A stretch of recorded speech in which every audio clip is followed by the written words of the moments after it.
첫 번째가 퍼주식 복지가 이제 문제점으로 대두되고 있는데 구체적으로 퍼주식 복지를 줄일 수 있는 어떤 방안하고요. 퍼주식 복지 또 하나는 사회복지 전달 체계 구축에서 균형에 대해서 말씀하셨는데 균형에 초점을 맞춰가지고 어떻게 하면 사회복지 전달 체계를 구축할 수 있을까요? 네, 두 가지가 되겠습니다. 네, 첫 번째 질문, 이 퍼주기식 복지를 어떻게 하면은 좀 차단할 수 있을까에 관한 이제 질문해 주셨는데요.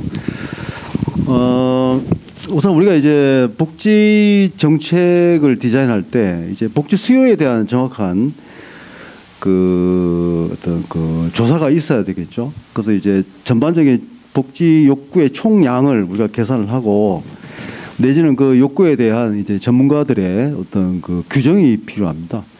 그런데 사실은 이제 이런 욕구들은 이제 현재화되어 있는 것도 있고 잠재화되어 있는 어떤 그런 것들이라고 볼 수가 있는데요. 사실은 이제 인간에게는 끊임없는 어떤 욕망이 있죠. 욕망이 있는데 문제는 그러한 문제들이 현재화되었을 때 거기에 대해서 대응하는 이제 그러한 어떤 방식이 있을 수 있고 또 하나는 이제 선거라든지 이와 같은 어떤 인기의 어떤 관심을 끌고 싶을 때 쓰는 이제 정책이 있습니다.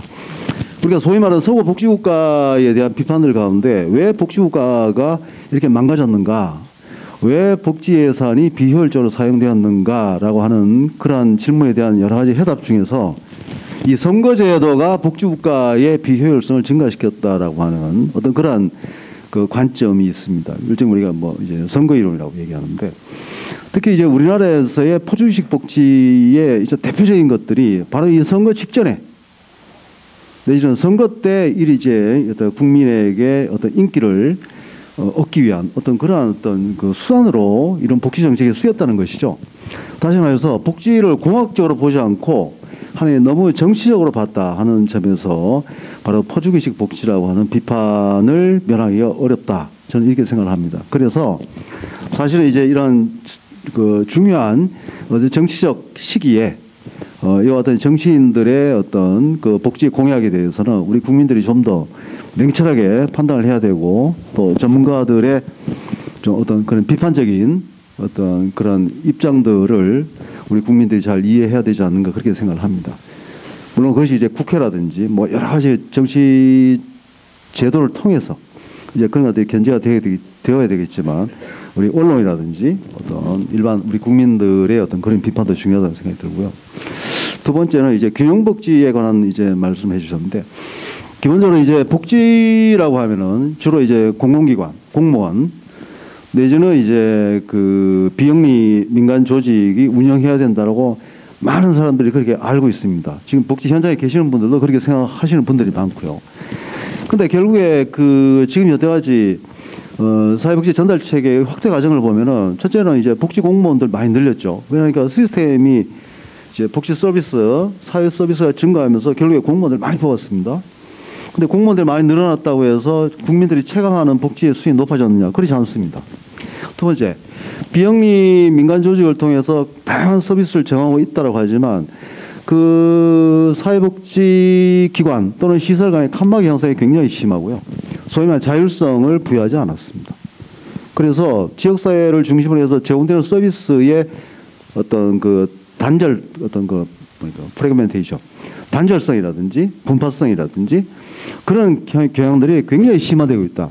바로 그 대표적인 예가 이번 코로나 사태에 모든 사회복지 시설들이 문을 닫고 아무것도 하지 못했다는 것입니다. 다시 말하면 복지의 기본은 찾아가는 서비스인데 아무도 찾아가지 않았다는 거죠.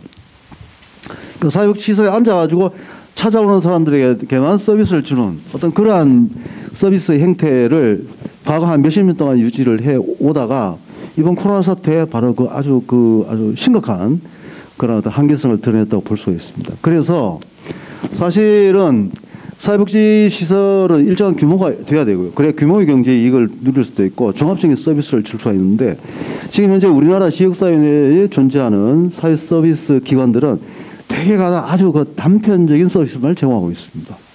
그나마 종합사회복지관 또 뭐 노인 종합사회복지관 이런 종합사회복지관에서도 그나마 이제 좀 종합적인 서비스를 주고 있지만 여기에는 대상의 단절성이 있습니다. 그래서 사실 이제 교육복지에서의 가장 지역사회를 중심으로 한 전달책의 핵심은 바로 일정한 규모를 갖춘 민간 비영리기관 또는 영리기관이 이제는 영리기관에 들어와야 됩니다. 그래야지 더 많은 시민들에게 서비스를 제공할 수 있습니다. 왜? 기존에 우리나라 복지기관 내지는 시설에서 제공하는 서비스는 우리가 미국에서도 얘기하지만 칩 서비스예요. 싼 서비스입니다. 질이 좋지 않습니다. 무료이기 때문에 질이 좋지 않아도 싼 맛에 그냥 이용했던 거죠.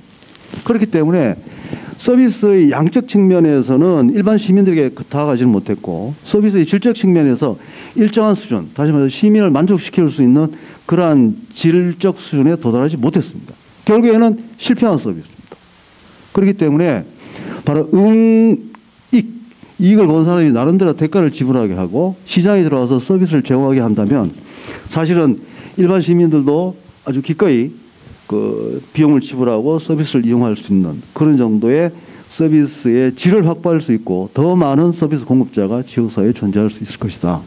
그래서 공공중심, 비영리 중심의 제한된 정부 보조금을 기반으로 제공하는 그런 서비스 체계에서 빨리 벗어나야 된다라고 하는 것이 제 주장이고 바로 거기에는 일반 시민사회단체 특히 새로운 가치를 지향할 수 있는 그런 서비스 개발은 저는 시민사회단체가 저는 해야 된다고 보고요. 나머지 영리 부문에서도 저는 지역사회에 기꺼이 참여해서 서비스를 제공해야지만이 실제로 우리가 지금 일반 시민들이 누리고 있지 못한 다양한 사회 서비스에 어떤 우리가 접근할 수 있고 또 그 서비스를 충분히 이용할 수 있다고 저는 개인적으로 생각하고 있습니다. 이상입니다. 낮잖아요. 제가 이제 딸한테 연끌로 해서 정려를 했는데요. 대출을 받아서 했거든요. 지금 정부에서 대출 금리를 지금 이렇게 변동금리에서 고정금리로 높여서 간다고 하는데, 그러다면 지금은 수많은 그 우리 2030 세대가 연끌로 해서 아파트를 마련했을 건데, 이 어떤 그런 부작용이 심각하게 나타날 건데, 차기 정부에서는 그러면 이런 그 대출 금리라든지 이렇게 연끌로 해서 그 집을 산 우리 청년들은 어떤 대책이 필요할까요?